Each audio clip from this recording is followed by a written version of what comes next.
I watched the press conference from White House, and then I watched the press conference from the Finnish embassy in Washington, D.C. That was right afterwards. And it seemed to me that Niinistö the whole time was a bit confused as to why he was invited to White House. Oh my God! There was no reason given to him, so he doesn't really know. And it's interesting because this was the first visit of a Finnish president to White House, to meet the president one-on-one in 15 years.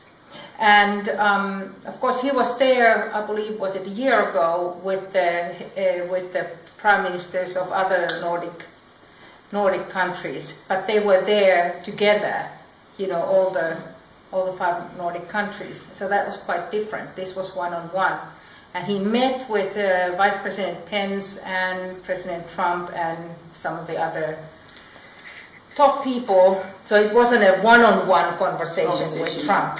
It was with the whole council. And he commented that the conversation was quite fast-paced. They didn't go very deeply into any one subject. And he thought that the most important issue was what they discussed about Nordic Council. Nordic Council was started by Finland a while back, and out of Finnish initiative. It was started, and the United States was chairing it last year, and now Finland is chairing it. So he thought it was important to talk about Arctic issues. Sorry, it's Arctic Council. And he found it very, very surprising that Trump recognized the danger of black carbon in Arctic areas, which of course this black carbon covers the snow and the ice, and then when sun hits it, it melts very fast. Okay. And Trump had not recognized this before. And also the leader of China had recognized that a couple of months ago. So this is a big development, environmental development. And Trump had promised in those talks to Niinistö that the United States would reduce its carbon emissions by half. And he thought that was significant. And he mentioned that in the press conference in White House, but Trump did not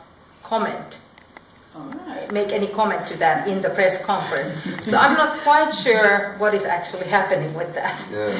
And but otherwise they discussed security issues, and cyber security was a big issue in the conversation that Trump brought up. Historically, we've been so separated from other cultures. In many ways we know about other cultures, but actually living together with other cultures is something we don't know. And I think that's part of what I saw in the US, was that there were so many different cultures living together. And I saw the negatives that happened because of that, or that were historically there. But also the positives that came from that, having that richness of different cultures and what they brought for each other. That's right. And that understanding. Because I lived in Texas, I lived in Dallas area in Texas, and it is one of the fastest growing areas in the United States, and it still is.